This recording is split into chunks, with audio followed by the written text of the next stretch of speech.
Kathy Smith from the Culinary Arts Hospitality Management Department.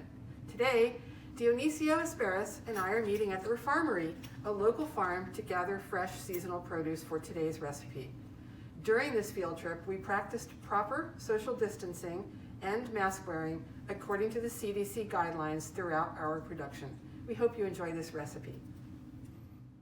So today we are visiting the Refarmery in Rio Linda, which is a small farm owned and operated by ARC Culinary student John Kupkowski. The Refarmery is a local open source farm that grows without pesticides and reuses waste product from other industries to help grow a wide selection of unusual vegetables. We had a fantastic time discovering which vegetables we wanted to use in our recipe for today. Okay, so here's the harvest from our field trip to the Refarmery earlier this morning. This stuff looks gorgeous. Yes, I love the eggplant, the summer squash, and peppers.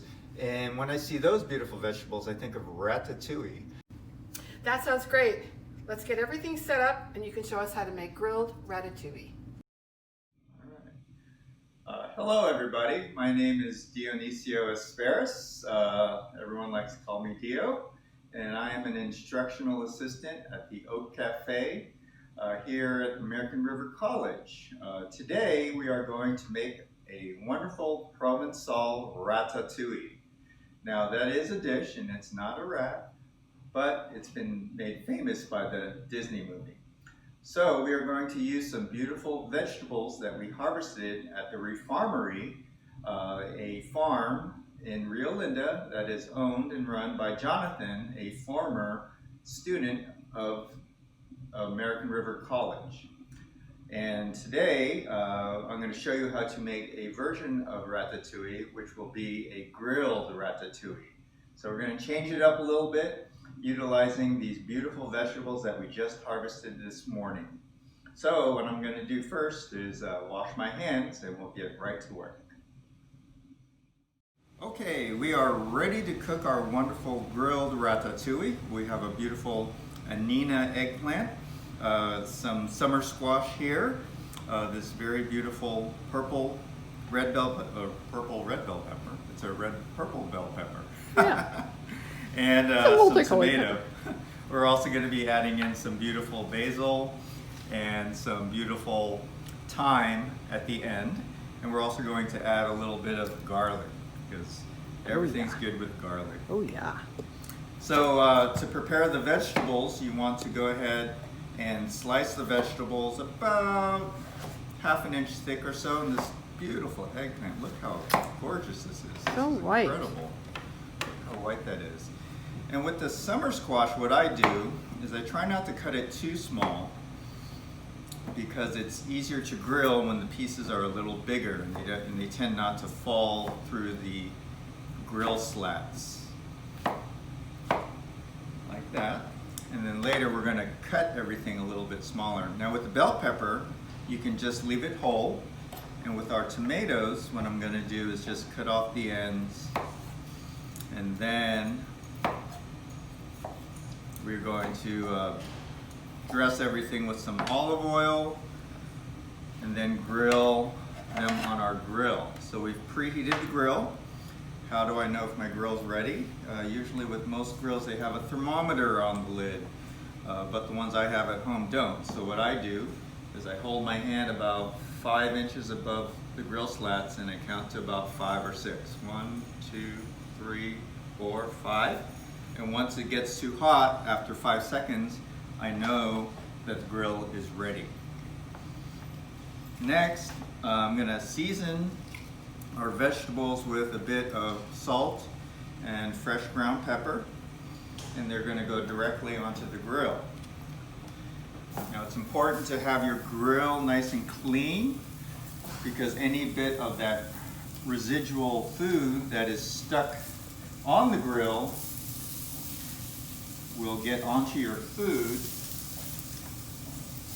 and kind of add kind of an off flavor that you don't really want. So this is going to take several minutes, kind of depends on the vegetables. The zucchini and the yellow squash will grill fairly quickly. The eggplant might take a little bit more time. And what I do with the eggplant is I brush a little olive oil on there, and that olive oil really helps cook the eggplant. So I'm just going to go ahead and prepare a little bit more of the vegetables, and then we're going to grill more, and we're going to show you how to put together this wonderful dish. Alrighty folks, so I finished grilling the vegetables. I let them cool down a little bit, but you know, if you're in a rush, you can cut them, but obviously if they're really hot to handle, you know, be careful. I'm just taking our cooked eggplant, stacking them, and kind of cutting them in about 1-inch pieces. And I like to do this with this ratatouille because you can see the vegetables. For people who don't like eggplant, you just tell them, pick it out. And here's our summer squash, which look lovely. And earlier I had mentioned I don't really cook the summer squash too much. And one reason that I forgot to mention, that I'll mention now, is that the squash will kind of cook as it sits. You know, there's that term carryover, and it kind of translates to vegetables as well. And here's our bell pepper, and this one's a little hot, but that's okay. My fingers are used to the heat. And once again, kind of a coarse chop on this. And this is kind of a rustic dish. Traditional ratatouille is cooked in simmer, and the word ratatouille roughly translates to just kind of a rustic vegetable stew. My board here as I'm going along, and this is what it looks like. Not quite mixed up yet, so there's a little bit of olive oil in there, and what I'm going to add here is I took some chopped garlic and I just toasted that in some olive oil, and I'm going to add that into our dish here. You could add raw garlic, but I'm not a big fan of raw garlic. And then we're going to add our fresh herbs. So here we have some thyme, and I'm stripping the leaves off of the stems. I worked with a chef once who was very adamant about not having stems in any of the herbs, and that was really hard to deal with. But we did it anyways because that's what the chef wants, right? And here's some basil. I already chopped some basil earlier, and here's a little trick that you can do with basil is when I chop it ahead of time, I just set it in some water, and it prevents it from oxidizing. Then, when you're ready to use that basil, you drain the water, dry it a little bit on a paper towel, and it's ready to go. So I did a quick chiffonade of the basil, which basically means ribbons, and then I'm going to go ahead and mix that in, take a little bit more of my basil, and I like basil in ratatouille. And then we're going to add our little secret ingredient. This is a Banyuls wine vinegar. So it's just going to add a little bit of acidity to the dish, which is really nice. And you can even add more olive oil just to add that beautiful olive oil flavor. And we're going to season this with salt and pepper. Now, we did add some salt and pepper earlier, but you always want to add a little bit more kind of as you go. And so this is not kind of the traditional ratatouille, but it's going to be really good, and it's very pretty on the plate, and it tastes great. So let me see how it is. It's great. I think it could use a little bit more salt, believe it or not. Salt's important, helps bring out the flavors, and a little touch of that fresh ground pepper.